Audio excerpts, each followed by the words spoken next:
The last page has been turned on my most recent read. I'm enjoying a cup of hot chocolate because it's just that type of day. It's been raining constantly since I opened my eyes this morning.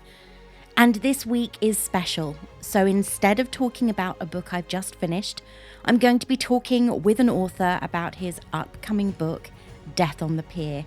One I really enjoyed and would definitely recommend.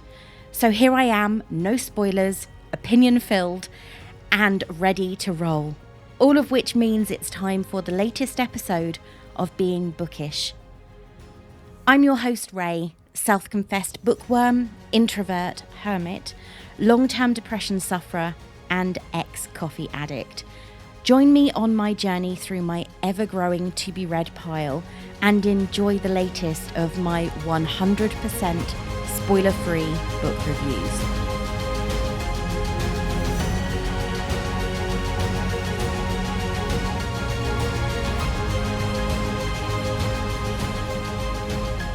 And I'm here today with Jamie West to talk about his brand new book and your first book, I believe, Death on the Pier, which I read a couple of weeks ago, and it was perfect for me. As you all know, I love mysteries. I love cozy mysteries, and one of my favorite authors all time is Agatha Christie, because I think she got that pitch perfectly. And this one, not even for some reason, this actually really reminded me of Agatha Christie's stylings. I mean, it was based during the 1920s, 1930s, I believe. And there was just that tone, the feel of that era is so specific. I don't think we're ever going to repeat it. So, Jamie, thank you so much for joining me today and tell us all about your book.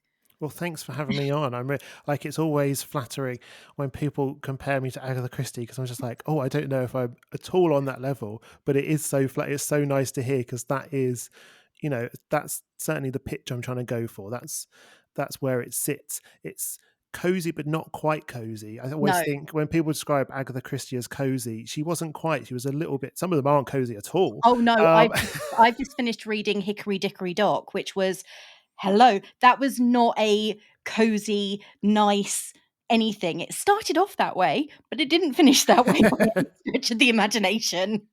No, exactly. So yeah, it's nice to, it's something that's just a little bit above that cozy level. But yeah, I like the theatre, I like murder mysteries, so I guess it was a given that I was going to write a murder mystery set in a theatre, and here it is. So your main character is Bertie, who has a bit of a, I'd say, Poirot-esque feel to him. Because obviously I am going to continue with the Agatha Christie line, because that's immediately what I started thinking when I was reading the theme of the book and the whole tone of it, with the twists and turns in the theatre, the backstory of all the characters and everything else. And this is a spoiler-free zone. So we can go as far as, we're not revealing who the murderer is, because I really do recommend you read it. It was a fantastic read. I think Oh, I brilliant. devoured it in a weekend. Brilliant. Well, those are the good. I mean, I have just read Anthony Horowitz's latest book, which is also set in a theatre, and I whizzed through that. And it's like, yeah, I love that experience of, and the same with Janice Hallett's books, actually.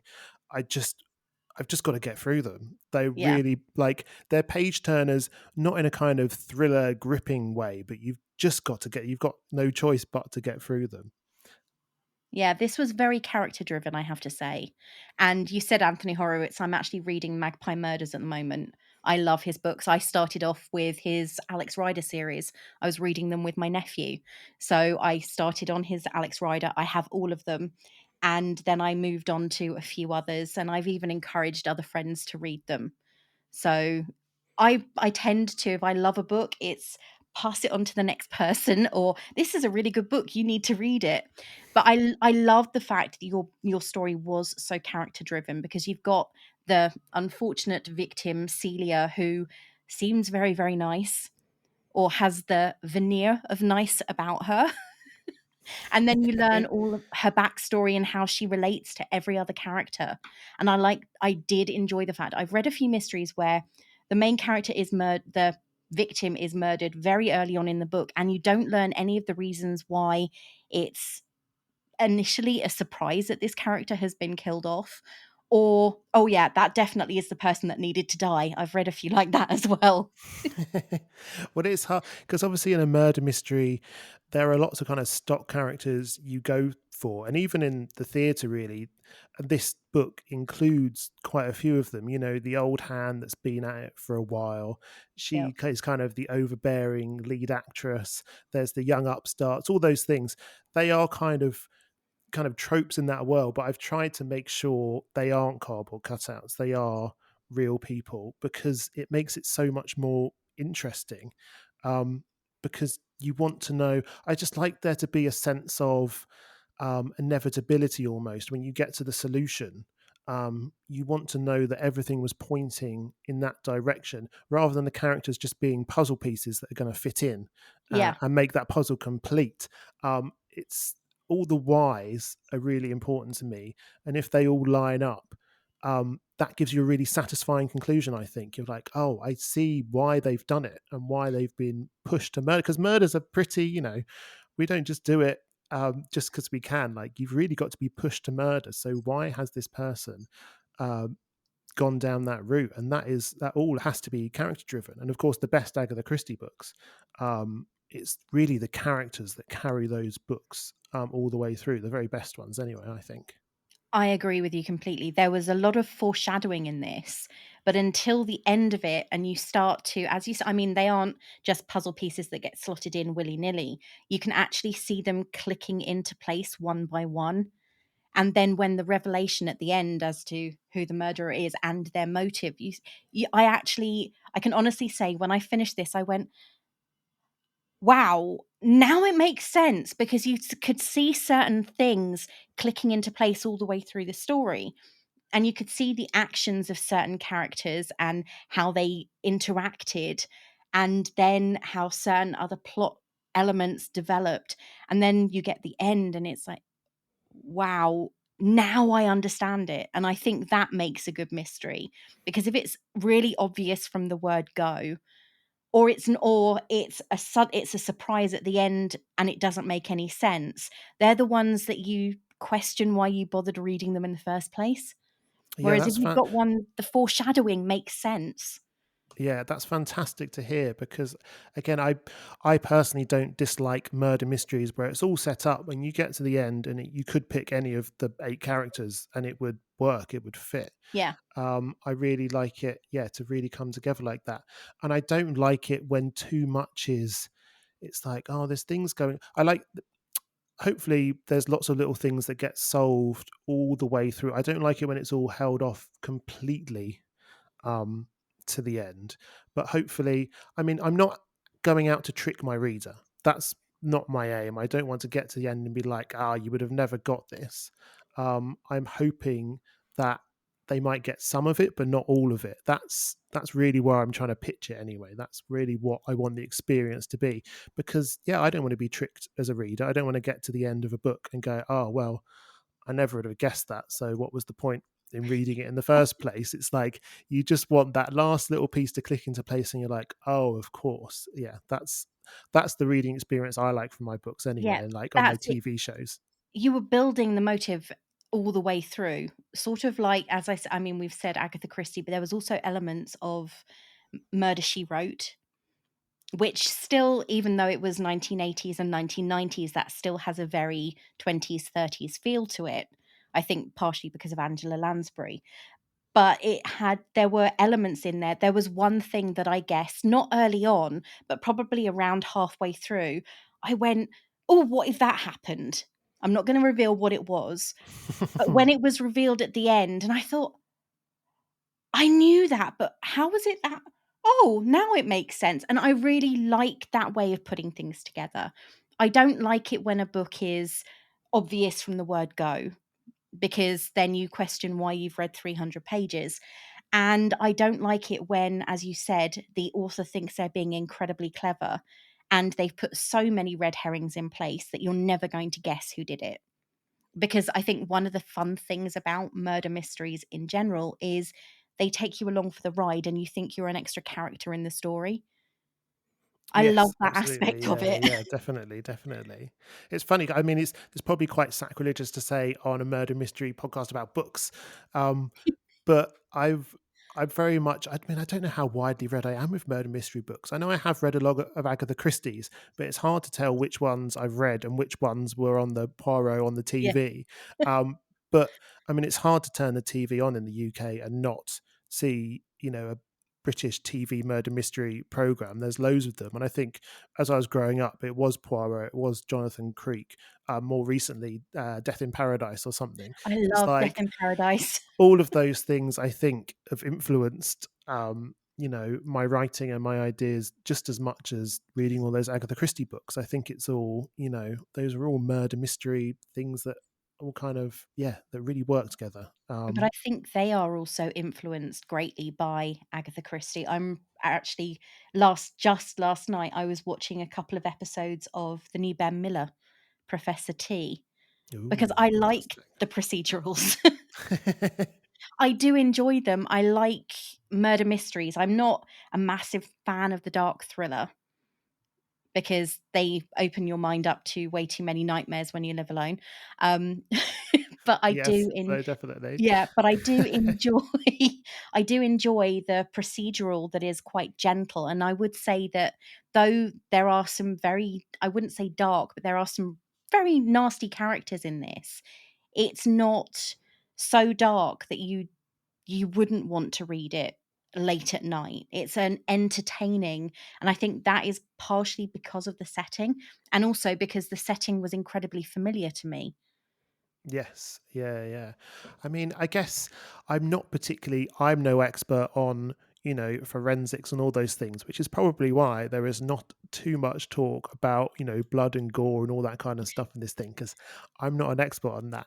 And also, as much as I do like reading a modern murder mystery, a lot of them are quite forensically driven. It's about DNA and matching things.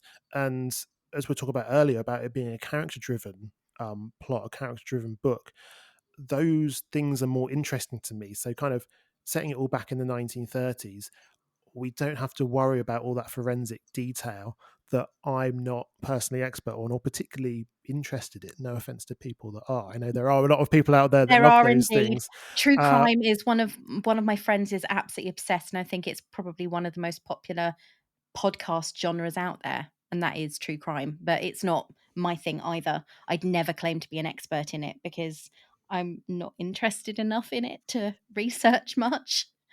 but again, it's so much more interesting for me is not finding out, because obviously the forensics and stuff will tell you who did it, absolutely 100%, but they won't tell you why. It's only the detectives doing the interviewing and the talking, or if, the conversations you have, those are the only ways we're going to find out why, even in this, modern world where we can prove anything with anything. It's only by talking and having those conversations with people and setting up those characters with each other, seeing how they react, that you can kind of find out why. And I think I said earlier, that's the most important thing to me in any murder mystery, is the why, I think. I agree with you. I The motive behind the murder is the reason for a story. If you were writing a story that was forensically focused and only forensically focused, how many chapters would it be? Yeah, I mean, a Because you forensic can report's only a couple of pages long, isn't it? And well, that's there about you it. go. I mean, I know that authors do it. Kathy Reichs is a good example with her Bones series, and that is incredibly forensically focused and anthropological and everything else. But she has a foil to her own character who is focused on the where, why, and how, rather than the methodology behind it. It is very much character driven in that respect. I think anything that is solely forensically focused would be unentertaining to the vast majority of readers. And I know that it's not something that I find interesting. And I think that with Death on the Pier, you replaced the forensics with the history because there was a lot of history. And I read the author notes and everything, and you were talking about the pier, because Brighton Pier, there we have two. We have the Palace Pier and the West Pier, and there used to be a theatre, which apparently has vanished. And I did not know that. So it was very interesting to, after I'd read your author notes and I'd read the book, I went and did my own research because I tend to go down rabbit holes. And it took me on a really interesting journey. So, what made you choose Brighton? I did the exact same thing with the rabbit hole and completely disappeared down it for a while. I mean, I don't have a particularly strong relationship with Brighton, although I have visited it many times over the years. Um, and I know the pier there. And originally, it was the pier part of it that got me interested because I was like, that's a great location for a closed murder mystery. There's only one way on or off. Everyone's potentially trapped down the end. You've got your closed circle of people. That's a great idea. And then as I started looking into the Brighton Palace Pier more, I was like, oh, there was a theatre on the end of it. And I am also obsessed with lost theatres. I think because I work in the theatre, you just can't not be interested. I mean, I can't anyway. You can't not be interested in the history of these places. So I started looking into that, and I was like, that's when everything fell into place. Having a lead character that was a playwright, his best friend being a detective.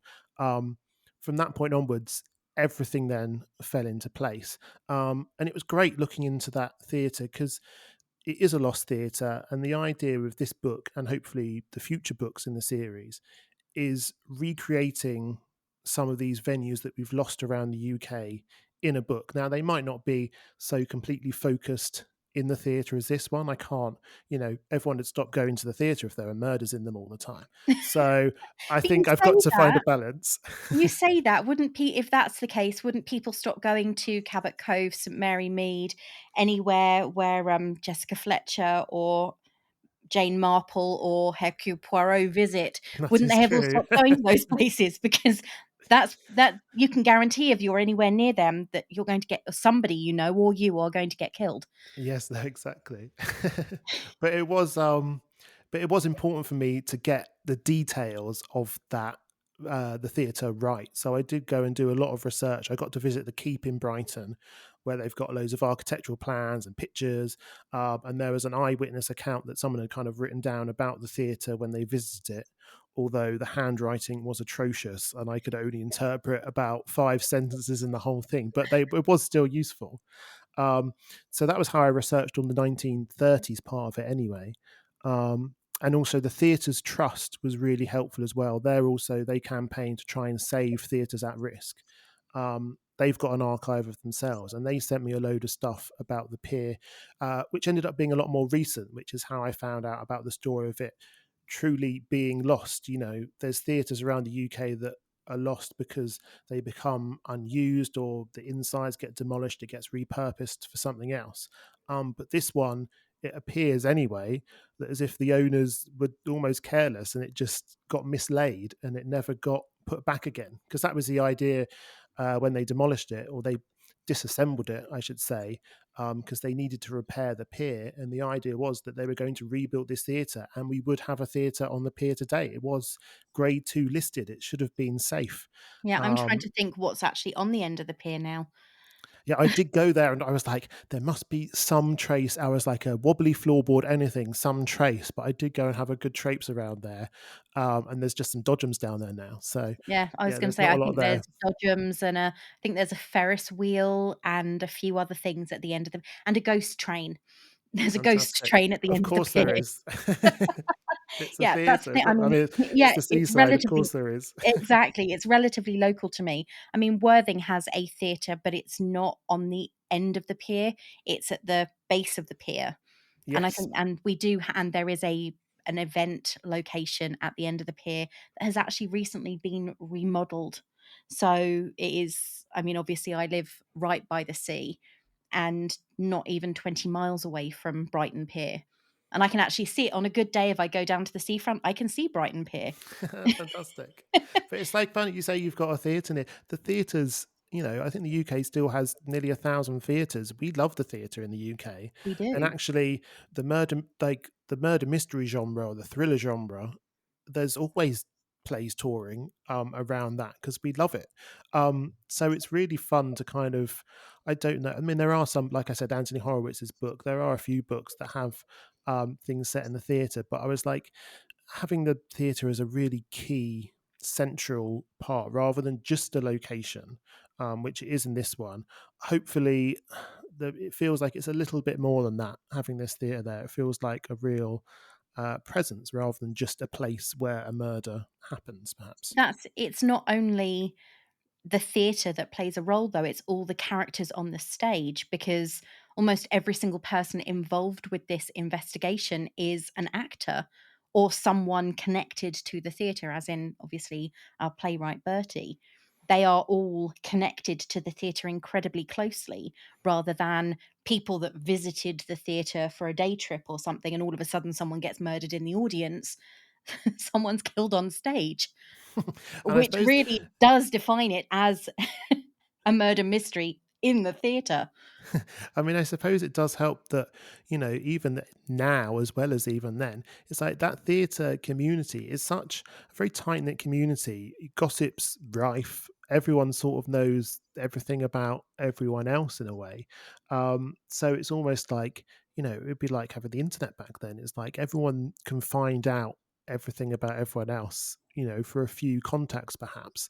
So it kind of, I mean, that's not explored so much in this book, but I guess in the future, it's kind of a good way to, how detectives somehow always just have the right knowledge that they need. Yeah. In this situation, actually, it's not completely unbelievable that, Bertie might have some inside information that can help him out in a way. Well, that was one of the really tiny little details that I noticed as I was reading, was regarding, I suppose, in a way, gossip, because you were talking about the boarding houses that the actors stayed in during their time performing on the stage in Brighton and various other locations.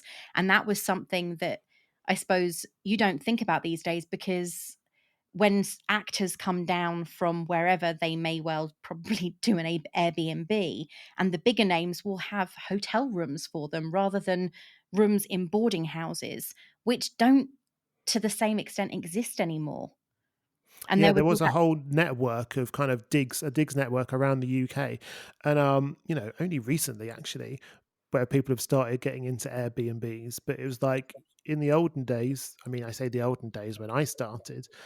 Each theatre would have an A4 side of paper with all the people that could offer you accommodation, and you'd have to ring up and ring around and try and arrange it. But yeah, all these places, it's not just the theatres that people are passing through with their shows, people passing through with the shows. It's also that whole network around it, people passing through these digs um, every single week, pretty much. There's just so much going on, which is kind of fascinating. It really is. So what inspired you to create Bertie as the central character? As I said, he had this almost Poirot in my head. That is how I envisaged him, being very, very wise, sensible, precise, and and retaining a lot of information about so many different things. But he also had this fascination for a specific type of theatre, and he obviously loved the theatre. So what inspired you to create him? I guess what I really wanted someone who was an expert in plotting murder mysteries, essentially. So he is like, he's not based on Agatha Christie in any way, and actually Agatha Christie's playwriting career came a lot later than the 1930s. When it Yes. really got started. Um, but I wanted someone who was an expert in that kind of creative way of looking at a murder mystery as a counterpoint for the detective that looks at it quite clinically. It's like, how many times is it you just need to look at something a slightly weird way, and that kind of, the truth is stranger than fiction. It's like, if you can apply your idea of, plotting almost to a real life case, can you kind of uncover something different? There's a bit where he's going through and he's like, okay, so in my last few plays, what was the plot? Does that work here? If I was writing this as a play, what would the resolution be? And it's just a different way of looking at these cases. And I thought, yeah, that was a really good way of getting into the investigating, because it means you can actually investigate. He's Yeah. almost not an amateur sleuth in that kind of hobbyist way. He almost does it as a job. but fictionally, of course. So yeah, that's where he kind of came from, I guess, which is kind of weird. But it's hard. I mean, I've done that authory thing where I've just said these characters sort of arrived in my lap and appeared out of nowhere. And unfortunately, they sort of did. I didn't. It's not like I struggled to find these characters. They just kind of popped up, and I was like, "Oh yeah, that would be great." So, yeah, it's hard to talk about what inspired me because he's the one that sort of came along and inspired the story in the first place. So, yeah, it sort of wasn't hard work in that kind of respect, which is very funny, I suppose. So he's occupying space in your brain rent free. Yes, exactly, exactly. And I'm just capitalizing on it by writing it down and putting it in a book. There is nothing wrong with that. I mean, I absolutely loved the book and I found it so creative because I'm not a theatre person. I love the theatre, but I'm not someone who has a background in theatre. So reading all the ins and outs of it, because of course you work in the theatre. So Yeah, did that exactly. help you, even though you are working in the theatre nearly 100 years after this book is based? It is funny because there is no one character in this book that is based on anyone. But over the years, there's been little snippets of dialogue or stories that have been told to me that have kind of informed a lot of the characters in this book. A lot of the stories in the book are from that. So that was really key. And then, like I said, just being around the theatre, you can't help but notice because these theatres are full of plays all the time, and especially playhouses, you're constantly turning over plays. There's no time to clear anything out. So they're full of old equipment from old things. It's like, what's that? How does that work? What was it for?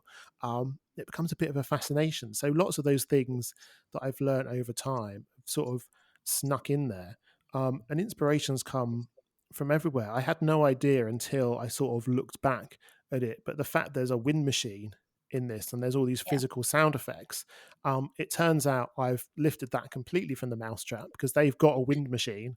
There's exactly they don't have thunder, I don't think, but they've got a wind machine that is exactly as I describe it.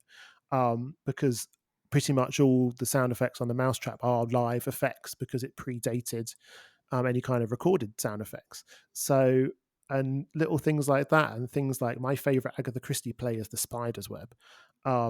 And it turns out, again, without really thinking about it, the set of the play in the book is very, very similar to Spider's Web in many ways. So, all of these influences, all these things that have kind of crept into the back of my head over the years have all kind of gone into this book, which made it incredibly fun to write because lots of people, like I said, in the UK, we love the theatre, we really enjoy it, but part of the magic is not knowing what's going on back there. And actually, just a little peek into the backstage area is just, I think, fascinating. I mean, it's fascinating for me, and I've been working in it for 16 years. So, and I think it's fascinating for people that have no experience of how much is really going on back there. That's the thing, isn't it? The play within the book is a one room play, isn't it? It's all based in a living room. Yes, exactly. And Yeah, yeah. then obviously the book itself is a locked room mystery in many ways because it's all based in a room, as you said, with only one exit and only one entrance, Yeah, unless they're going to dive off the pier. I was fascinated with the idea of it's a locked room mystery, but there's, 200, 300 members of the audience also locked in there with them, kind of witnessing it. And I found that idea really fascinating because sometimes in a locked room mystery, you don't know what's going on inside that room. But in this case, everything You've is seen it all. visible. You've seen everything. And again, I don't know how I stumbled across that. That sort of just landed in my lap, I guess. I don't really know. But yeah, I just found that as I carried on writing it, as I got into it a bit more, I just found that idea completely fascinating. It was really fun. And there's also, I mean, there's something horrific about, I mean, I could suppose I can, this isn't a spoiler because it's on the back of the book, but the fact that someone gets, shot on stage in front of a full audience, and no one knows because they think she's just acting is chilling to me as someone that does work in the theatre and has done, I've done shows with guns and knives and simulated hangings and all these kind of things. Oh, And lovely. it's always a thought in the back of my head and it's horrible. It's like, these are great actors. How do you know if it's gone wrong? You have no idea. I think there was an incident on that magic film. What's it called? Now you see me. Is that right? Now you I can't see remember it. what it's called. Um, and they were filming a scene in a water tank, and someone actually got trapped in there, but she It was was acting like Isla she was Fisher. trapped. That's it, exactly that.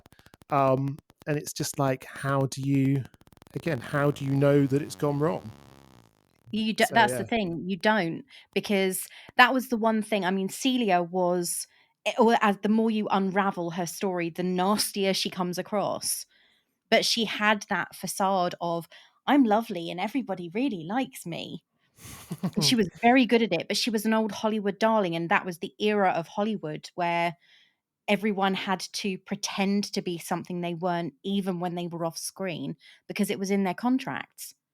Yes, exactly. And I think we see actors as very outgoing, public people. And I think maybe we're coming to learn it a bit more these days. But what I think people don't always understand is actors are such vulnerable people. They've always got a bit of a front up because every night they're going out on stage bearing their soul, so that we don't have to, quite frankly. Yeah. Um, and that's an incredible vulnerable position for anyone to put themselves in. So there always is a bit of, almost bravado perhaps, with actors, and you don't always know, especially with someone like Celia who's being a bit overbearing, a bit lashing out sometimes. It's like that's often driven from a place of very low self-confidence in an actor, which you don't think of as an actor's temperament, perhaps because they appear as very confident, outgoing people, but that's not necessarily the case. And It was obviously, almost they're good actors, so they can cover it up. it was almost as though Jenny, the younger actress, was the mirror of Celia, in that she wasn't as confident, she wasn't as experienced, and I mean, she had herself had a bit of a past to her, but she was what Celia may have been at the beginning. But Celia obviously gained a lot of success and a lot of fame, and but then that begs the question why she's in Brighton. But obviously, all of that gets Oh. revealed, and I'm not going to reveal it. I am very, very conscious of the time, which is dripping away really, really quickly. No, no. We could probably talk about theatre and obviously your experience in it for a really long time. But I know that the book is coming out on the 10th of October, which is really soon, and publicity drive is building and everything else. So what is actually happening in the next couple of weeks to really drive home that people should be reading the book? It's kind of fun. I mean, I'm very new to all of this, but I've done a couple of podcasts. I did a podcast in Australia a while ago, which is Oh, wow. kind of fun. That was exciting. That was the time zone difference was fine, but it was kind of funny. Um, and we've got a book tour which has been organised by my fantastic book tour manager Victoria Hyde, for Instabook Tours. Oh, right, She's put yes. together this amazing team of bloggers that have been so supportive, and they're going to be posting over the next few weeks as we lead up to publication. And it's been great because as an author, you're sort of by yourself a bit. Um, and having all these bloggers on your side and podcasters like yourselves, having the support is just really nice and comforting, especially as we get closer and closer towards this big publication date that I have almost no expectations for. I have no idea what's going to happen when the book goes on sale properly. So yeah, it's a kind of a fun little roller coaster ride that started now, and I guess I just have to see it all the way through to the end, which is kind of fun. We can always do the roller coaster on the end of Brighton Pier. Exactly.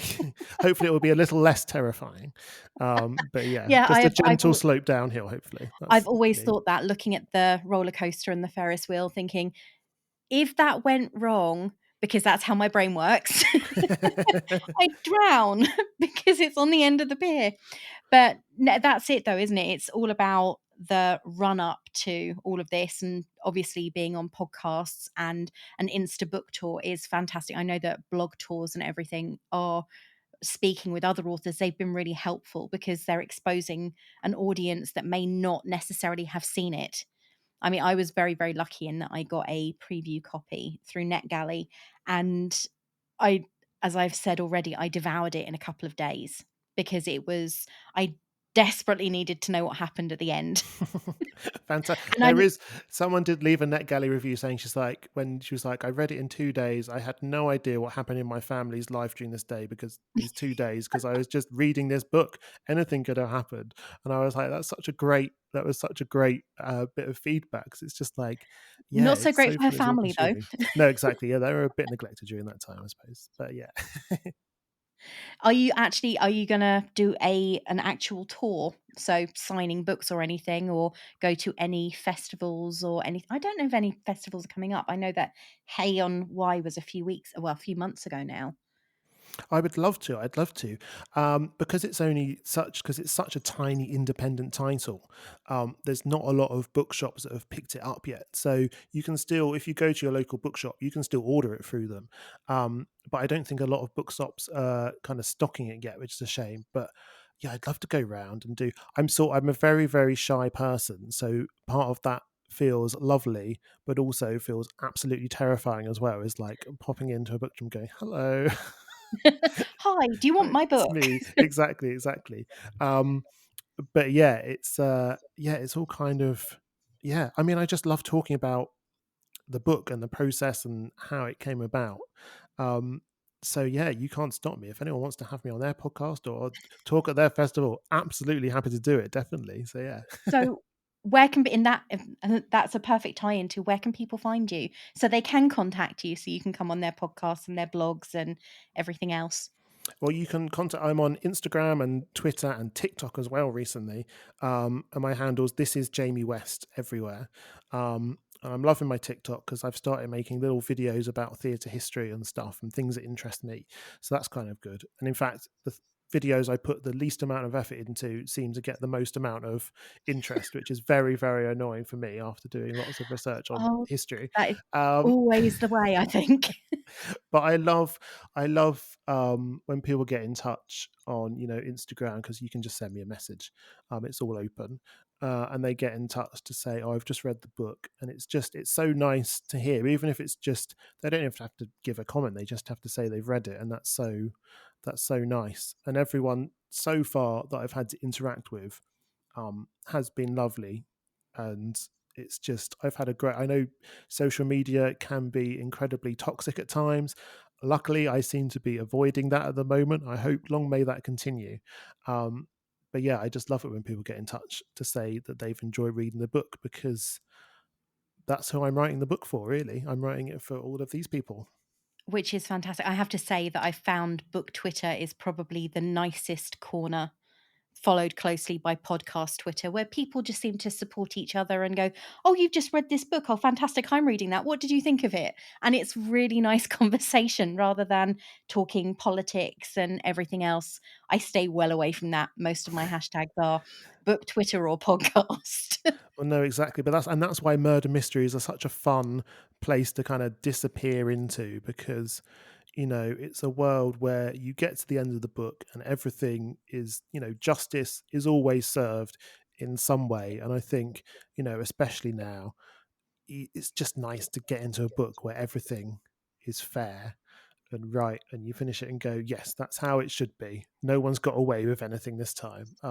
Yeah, that's what I quite like That's about them. that is it exactly. It's that you know that it's not a romance novel, so there's no wandering off into the sunset hand in hand, but at the same time, it's the rightful killer has been jailed, Yes, exactly, exactly. which It is is how it funny. should always be. No, definitely, definitely. It is funny that because obviously this has been put in the LGBTQ plus category, the amount of people that are expecting, I guess the expectation of those books is they are more romantically centered, perhaps. So people often are looking for a bit more from Bertie and Hugh, and I was like, "It's we're not there yet. Don't worry. I'm sure it will be coming at some point. This is a very, very slow. It's the book is a murder mystery with a queer character at the center of it, but everything else is kind of up for grabs. That's my focus, the murder mystery part first. But That's it it though. is you It's will get it. not and it's not the only thing about his character. Yes, That's it. It's not as though he is the cliched character that many people may expect when they're reading this. He is very focused on what he's doing and the fact that he is LGBTQ is irrelevant to what he's doing. It's just who he is. Yeah, I really dislike the idea that, gay men can only be one thing, and that's an entire character trait, whereas, it's just merely one facet of someone's character. And the idea that queer fiction can only be one thing as well, like I said, it's all and it is getting better as well, I think. Yeah. That queer characters are now appearing in all kinds of books, whereas before it would be quite restricted. So that expectation, luckily, is changing. But yeah, I always have to promise to people, it's like, don't worry, it is going somewhere, but it is a very, very, Slow burn. very, very slow burn. It is funny. And So it is maybe by funny. book 5. Exactly. But it is funny because modern readers of the book are reading this through the lens of the modern idea of homosexuality. And it's very funny because a lot of people have told me that they absolutely read Hugh as gay, which is fine. But I mean, that is so thinly drawn for me in the book. I've deliberately really not confirmed or Made said any. anything about that side of him yet. But because they're these two male characters at the center of the book, for a lot of people, that is the assumption. And it might be the right assumption. Like I said, I'm not entirely sure where this is going. We've got to live through some more murders with them, quite frankly, to find out where they're going to be at the end of this. So more characters have to die. Yes, exactly. I mean, it's an incredibly toxic base to build a relationship on, is the fact that murder is the thing that brings you together. But that in itself, I think, is going to be, a fascinating future for both these characters. Ultimately, if you're reading a book solely for the romance, then perhaps it should be romance that you're reading Yes, rather than a exactly. murder Yeah. mystery. I mean, I've finished this year, one of my 5-star books was The House in the Cerulean Sea, and I didn't read it for anything other than the story. And it was a fantastic story, but that's all I read it for. Yeah, definitely. Because the characters have so many facets to their personalities that if I was only reading it for one element of it, I'd miss everything else. No, And I think exactly. that's And the same with this. that's the fantastic thing about books, is because I often think it's my job as a writer to write one half of the book and then the reader kind of completes it for themselves. Yeah. Um, so when you read a book, you can make the book anything you want to be. I mean, it's kind of funny because I've not really put a lot of physical description of the characters in the book, because I don't feel I need to. Like, the characters, I think, come across without having described them physically, but it allows the reader to fill that in however they want. If I put a physical description in the book, sometimes in some context it adds nothing.